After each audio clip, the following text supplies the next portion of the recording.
What is a Leviathan?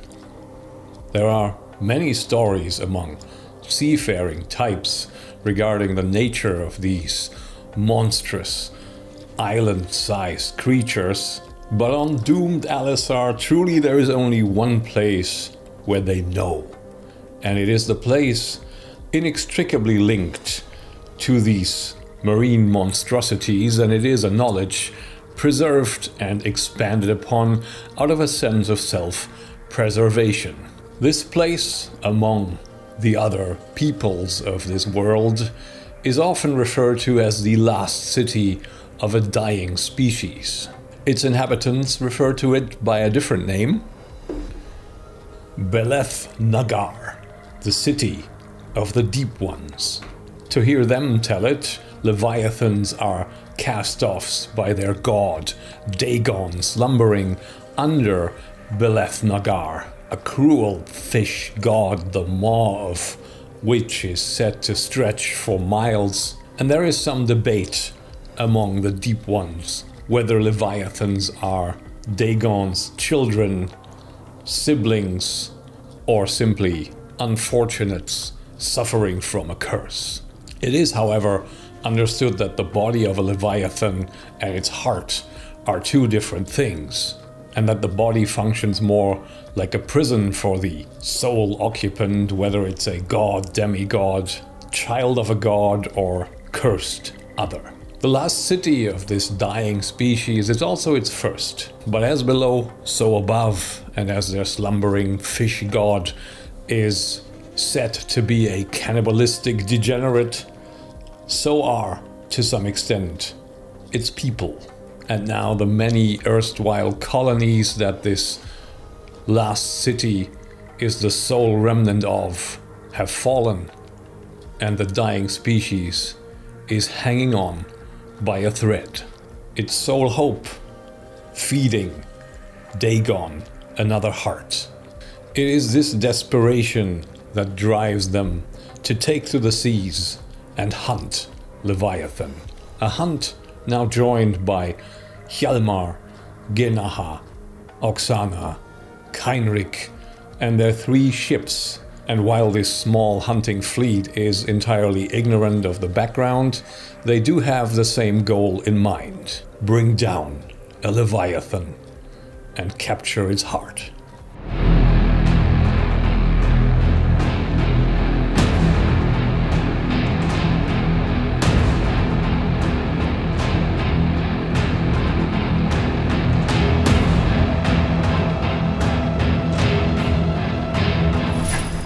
Hello friends, Anderson here. Welcome back to Oksana, Thief, Gladiator, Queen. As you may have been able to tell, I've had some thoughts on what a Leviathan might be, and what struck me really was to narrow it down to the size and the nature. And I think combined with the aquaticness of it all, it fairly quickly led me down a Cthulhuid rabbit hole, whereas my starting point was something more in the vein of Elric, because, you know, last city and stuff. But I think having Father Dagon slumber restlessly down under this first and last city of the deep ones, that to my mind has an upper layer of a bit of an Innsmithian touch and a downwards below the water component where the true deep ones live, and we need this heart of the Leviathan so Dagon can keep cannibalizing and sleeping, and otherwise Dagon's gonna wake up and eat his children. 2 things before we dive into the hunt. One is that liking, commenting, and subscribing is always greatly appreciated. The other is, I think we are due a promotion, in a way, because the segmentation of leveling in the Black Sword hack is tied to stories, and it feels like we've finished a story. If we can have a beginning, a middle, and an end, even though we are still in this overarching flashback sequence, I feel like we've earned ourselves a level up, and the story that we have endured so far is, of course, Escape from Tarentus. So I will note that down under stories for both Oksana and Genaha. And the way this works is if you have the amount of stories collected to match your current level, you go up a level. The implications of the level up vary a little bit. In the first level up to level 2, we get an attribute score to increase and another hit point, but there's also gifts that we can earn during our next promotion, so looking forward to that. I think based off of our experience, I will raise Oksana's wisdom score because we have used it so often. And for Genaha, I think I'm gonna do the boring thing and just increase strength because that seems to also somehow fit. The hit point change puts Oksana at 13 and Genaha as well. Now let's give ourselves a chance to dive back into the seafaring mechanics here. We have still established that Keinrich's ship, with the help of Oksana and Genaha, has a kind of a crew competency rating of 11. But we also, I think, need some kind of a crew competency rating for Hjalmar's 2 vessels. Ships are defined by their number of masts, which I think each of our ships has 1 of, and by the crew rating, which is a die 6 plus 7. So let us check out what Hjalmar's 2 vessels are like.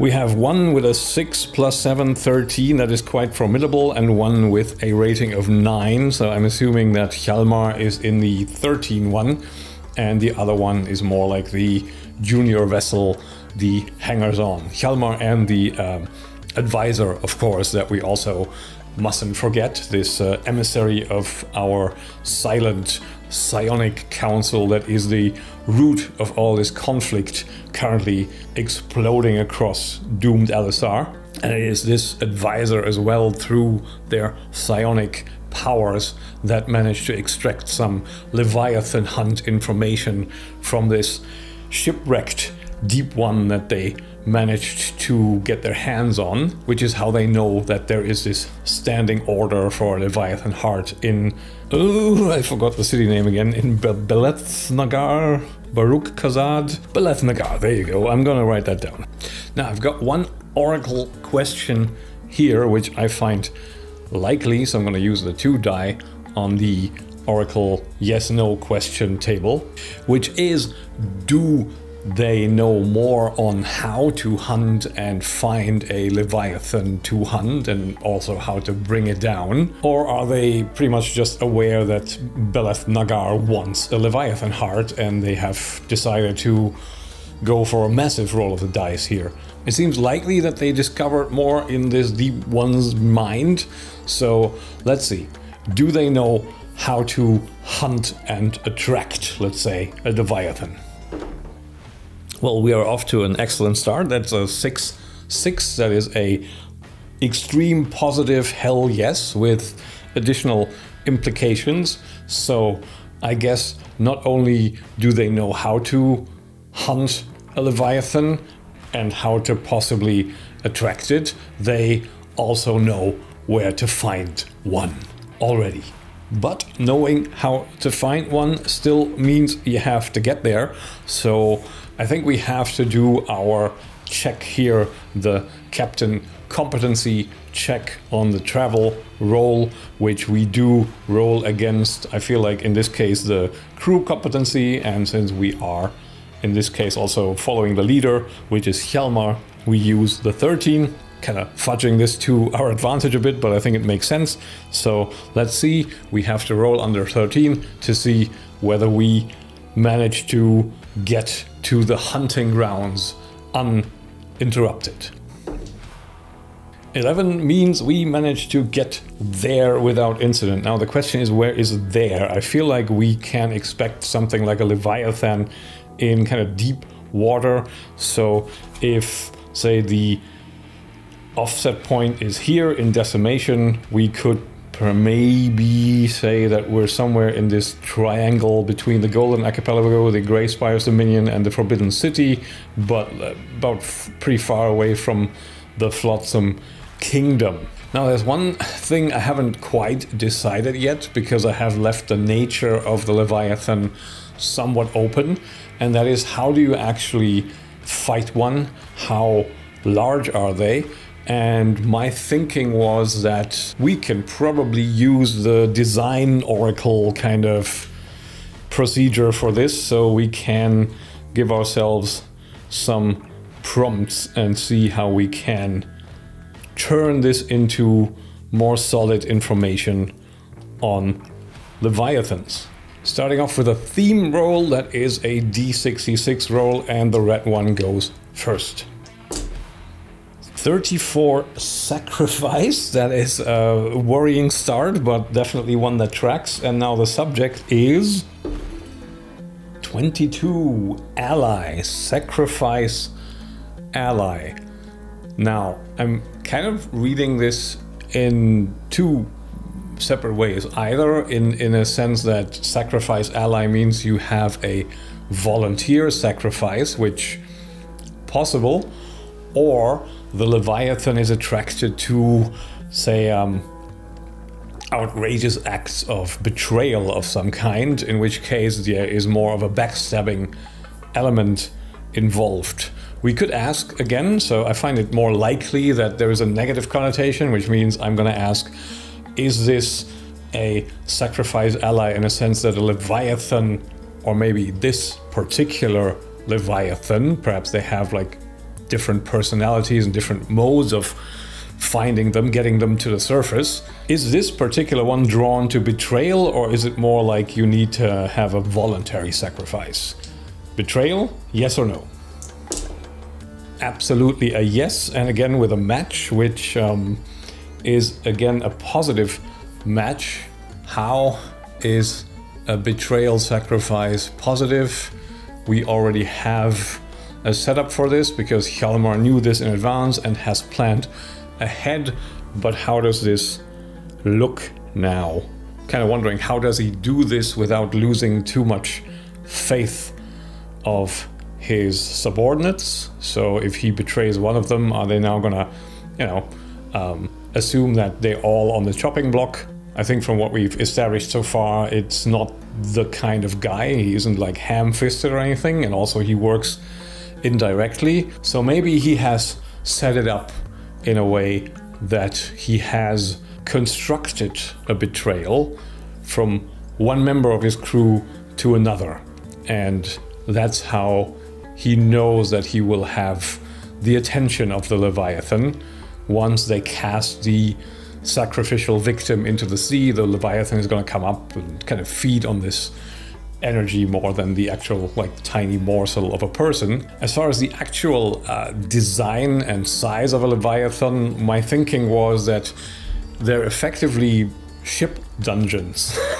So what I would imagine happening is that the laws of physics aren't quite as functional with a Leviathan inside of a Leviathan as they are in regular sort of outside the Leviathan space. You'll see what I mean in a bit. But yeah, to me this is like a dungeon the size of a ship, with the gullet and the arteries and everything like leading to the heart, eventually at some point being tunnels and corridors, and then we have a bunch of hazards inside there. Maybe there's like some parasitic creatures and other monstrosities in there, or maybe some like gestating mini Leviathans. We can think of all sorts of stuff, but suffice it to say, I'm envisioning that we will be entering this Leviathan, or trying to enter this Leviathan, and effectively just trying to sail roll our way to the heart, and then fight it, presumably.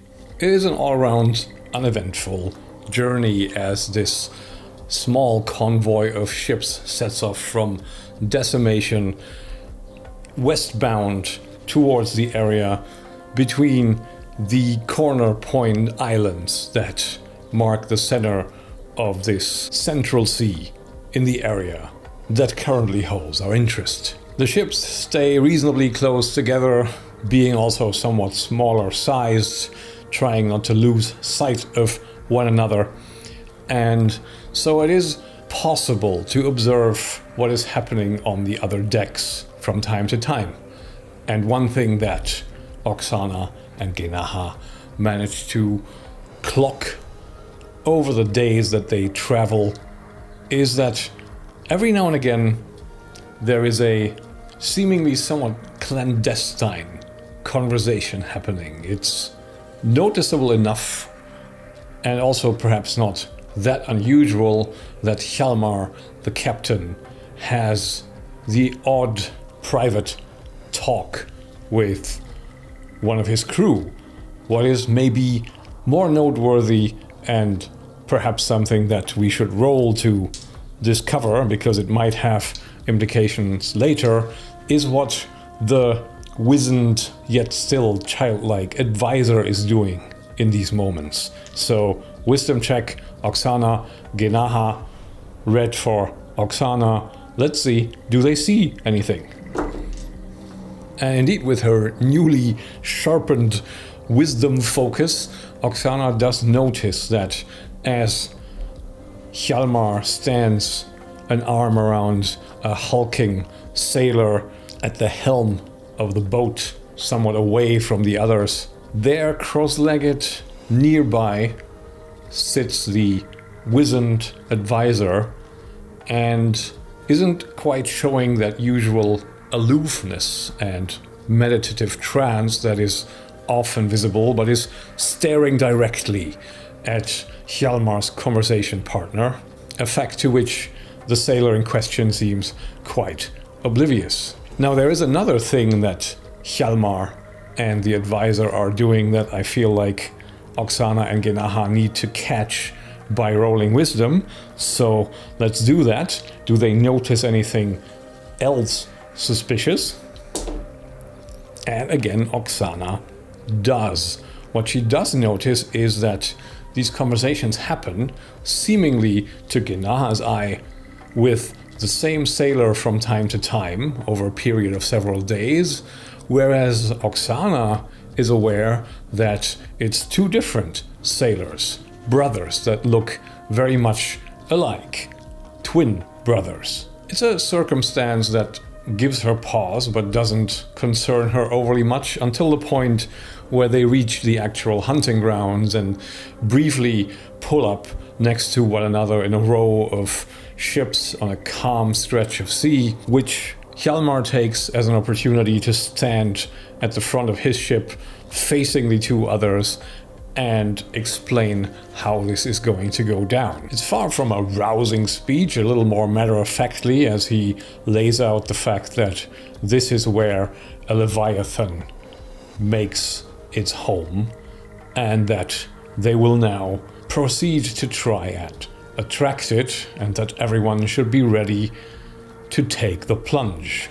And as he says this, Heinrich glowers a bit unhappily, certainly having heard his fair share of tales on Leviathans, but they're all a little too captivated by Hjalmar's statements to notice what's going on in the background. And again, there is something to notice here, so let's see if we notice.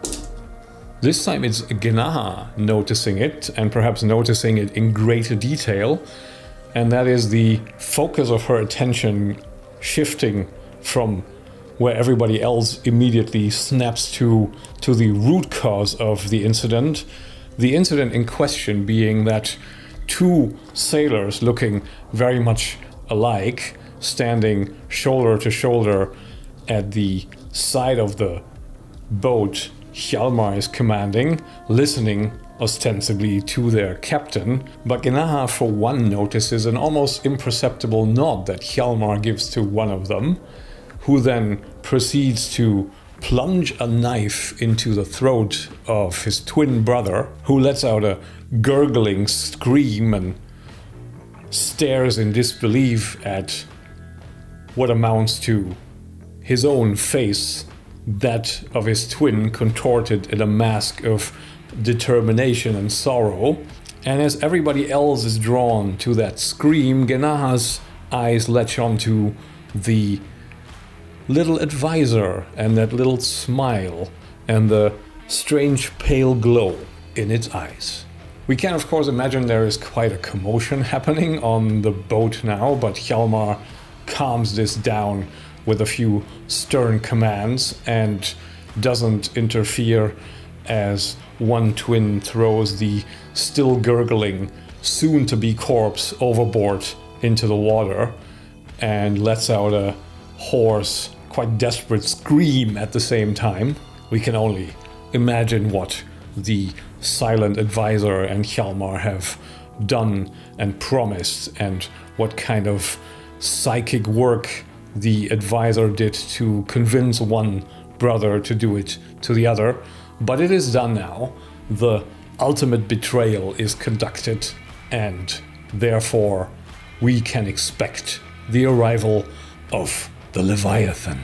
Now let me make a quick snappy check for Hjalmar here to see how well he gets the little fleet under control after this somewhat horrific incident.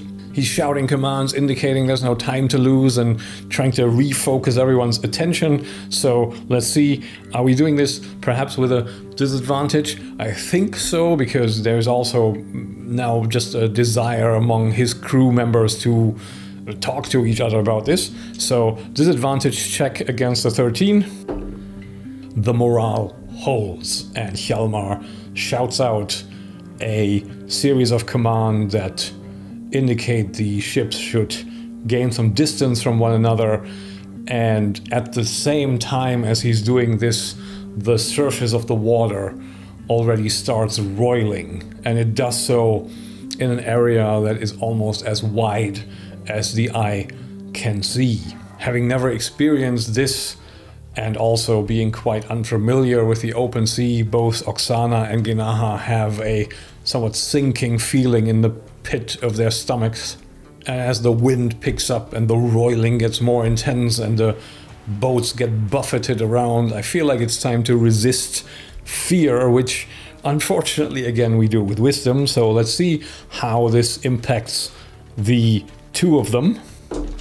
They handle it quite well, perhaps just refocusing on the task at hand and starting to lend a hand around the ship, since they're both technically still part of the crew. And now the sky darkens and it's tinted red, and clouds draw up and rain starts to fall, and the water gets more and more unruly, to the point where it almost feels like the water levels that surround Oksana, Genaha and their little convoy are dropping, and it's like there is a vortex forming that they're in, but it is so large that they can't even see the edge of it, and they are somehow descending. And it's a descent that is so gradual that it's almost unnoticeable, until from the waves that come crashing towards them, there becomes apparent a visual separation between the water and something else, something fleshy, something unfathomably large that is now surrounding and enveloping the two companions and their three ships full of allies. And there is a disconcerting period that stretches out for what feels like hours, but is probably only half a minute, during which it seems that the sea is closing in, but hovering above and not crashing down, just furthering their descent into the bottomless depths, while there is a dome forming above, obscuring more and more of the sky until it's closing above them and all light disappears. In that moment we need to do a constitution check, again successfully, as an extreme sense of vertigo, an impossible sense of vertigo hits all of the crew members, who we should probably also see if everyone makes it through this unharmed. So I'll just do a crew check for the various vessels. I think Hjalmar is the metal die, Oksana's Kynrik's vessel is the red die, and the blue die is the weak ship. Okay, so both the weak ship and Oksana's, rather Kynrik's vessel, lose one strength as crew members topple overboard, screams erupt in the darkness and everybody clings onto something. There is an impossible gravitational shift as the ships that were once level with the surface are now somehow suspended in the micro environment, or rather macro environment, considering the size of the damn Leviathan, that is now imposing its own laws of physics.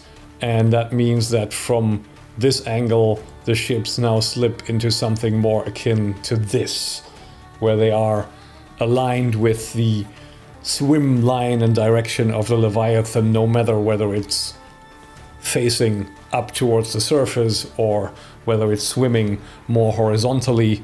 They stay in line with it, but that first shift is just ruinous to their sense of equilibrium. But now they're inside.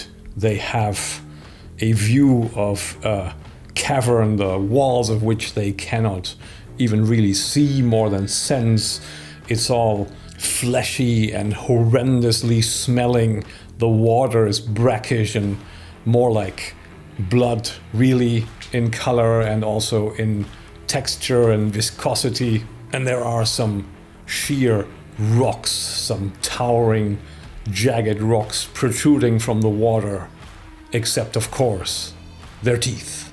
Now, I think what we are here now is we are 3 ships that are kind of floating at the entrance of a long corridor that is the first strait of our ship-sized dungeon that we get to crawl through now, presumably using the statistics of the boats, where the statistics of the individual don't matter, but for observational purposes and things like that, we still use Oksana, Genaha also for individual fights or conflicts. If we fight anything large scale, we of course use the ship combat rules. And also for, I think, making progress, we use the ship combat rules, or the ship travel rules rather, which means we'll just do these travel checks periodically. And maybe we should determine how many successful travels we need to undergo to make it to the heart of the Leviathan. Now, I'm inclined to use 2d6, but I think that opens us up to a little bit too much variance. I think I'm going to do a d6 plus 6 to determine the amount of successful checks that we need to go through to complete this dungeon and make it to the end fight. Let's see how it goes. That is 9 steps to the heart. And if we roll critically well on a check, then we can assume we make 2 progress. And if we roll a failure, we'll probably have something uniquely nasty happen to us. Now the question is, since we have 3 characteristics here available for our convoy, one rather low, one the highest possible, and I don't really want to pick one. I think for every journey roll that we do, we just roll a die 6 as well as a die 20 to check against which ship we compare. So 1 to 2 is Hjalmar's, 3 to 4 is the other boat, the shitty boat, I guess, and 5 to 6 is Heinrich's ability. And depending on who is in the lead in this moment, or who is springing the event, that is determining the skill level that we're measuring up against. So first, now they set off, some torches come out, some lights go off in the various ships in the convoy, and they start progressing in sort of a V formation, one of the ships pulling ahead. Which one is it, and how successful is it going to be? It is the shitty boat going ahead and also failing. So we don't have a good start here. Maybe that is intentional on Hjalmar's part. He sees that this boat is a bit knocked and he's using it as bait. Now, a failure means the travel time is doubled if we use this as a ship travel set of rules. In the sense of the situation at hand, I think we need to modify this a little bit. Failure to me means there is a chance that something happens, and repeat failures just make it more and more likely. So we're just gonna go with a single yes/no question right now. Does something untoward happen? Hell no. Okay, so this is for now without consequences. If we have a failure in the next roll, we'll use it with a likely outcome that something untoward happens.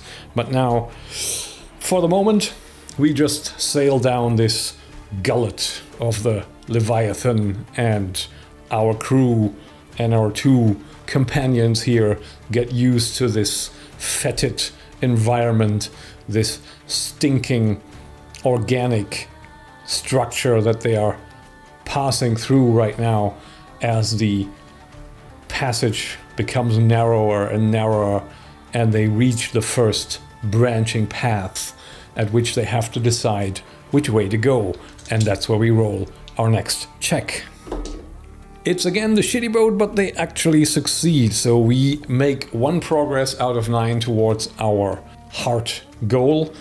And I think what happens there is that there is a moment where they quietly glide through the waters, and one of the lookouts dangling from the very front, like holding onto a rope, standing on a beam jutting out towards the water, is listening out and hears the faintest of the thud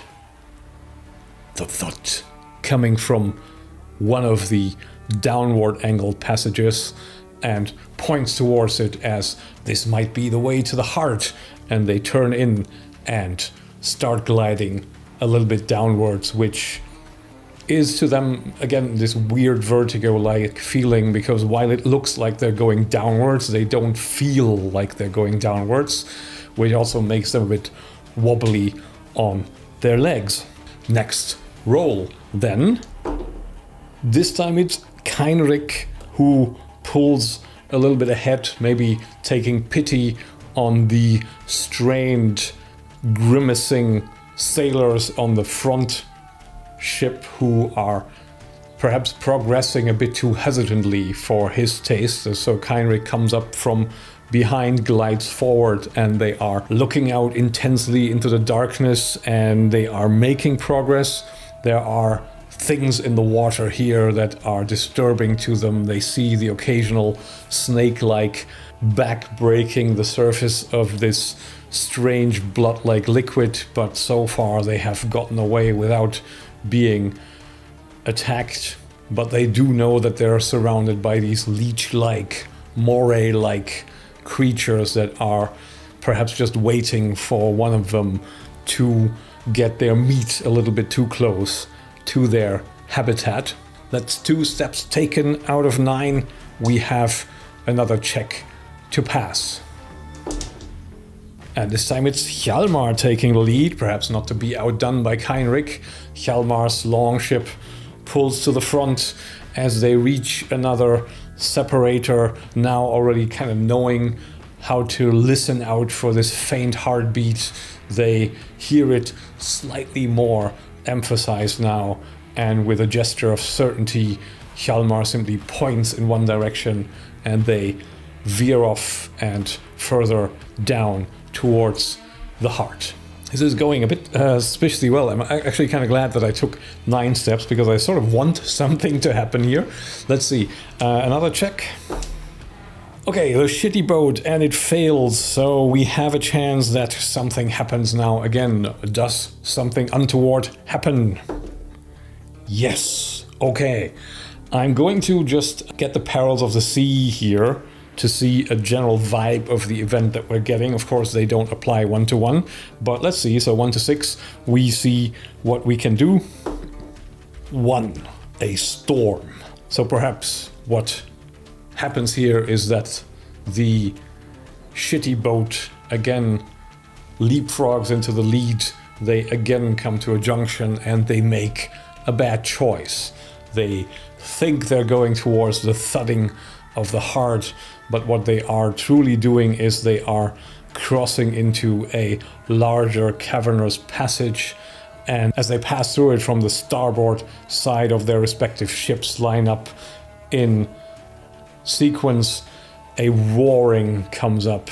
First a hot, foul-smelling wind, and then a rushing wall of liquid that is threatening to engulf the ships, and they need to make a navigational check against their abilities. Again, we roll the metal die for Hjalmar, red for Oksana, and blue for the shitty boat.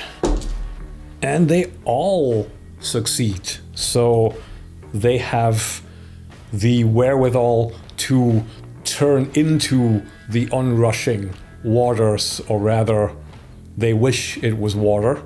And instead of getting flipped over or buffeted along, they brace and they rise with this disgusting wall of gore soup coming their way, and get gently let down on the other side, at which point Hjalmar shouts a command and goes, "Turn back. We're clearly going in the wrong direction." Now, another check.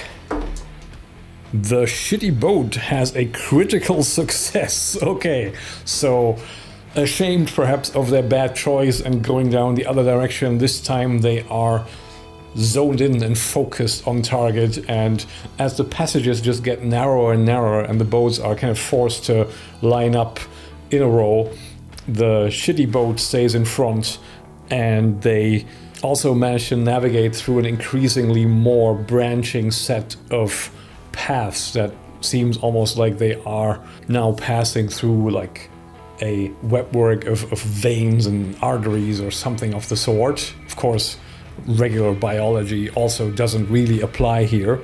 The dungeon prison of the Leviathan heart is as much of a body as a dungeon under a castle is. It just functions like one to also keep the heart alive and in torment forever. But there is good progress to be made. We are fortunate. Can it last? It can't. Hjalmar screws up. How badly? Does something untoward happen? Yes. What specifically is it? 2 pirates. Okay, let's take a step back and think about what pirates could look like in this environment. Are pirates, in this case, part of the Leviathan's immune system? And we're picturing something perhaps at least vaguely conscious and with an intent to, well, I guess to capture and to take. So we have most certainly a fight on our hands here. Now, I think what could be helpful is to give ourselves another oracle prompt to give an idea of what the nature of these creatures could be that are the equivalent of roaming pirates in this webwork. Oh, maybe they're a kind of a parasite, actually. That makes sense if we call it an analogy to pirates. So this is not actually something that is intrinsic to the Leviathan. That's something that has decided that this is a really nice place to hang out. What is this? A theme would be red goes first. 11, death. That's very promising. 46 outlaws, death outlaws. Oh, maybe they are actually pirates. They're like a pirate ship that was swallowed by the Leviathan, and now they're death outlaws. They're undead. It's like a skeleton crew of a ghostly pirate ship that is now coming towards us and looks to attack us. And that's where we pick it up next time. I thank you very much for watching. I'll catch you then, and bye for now.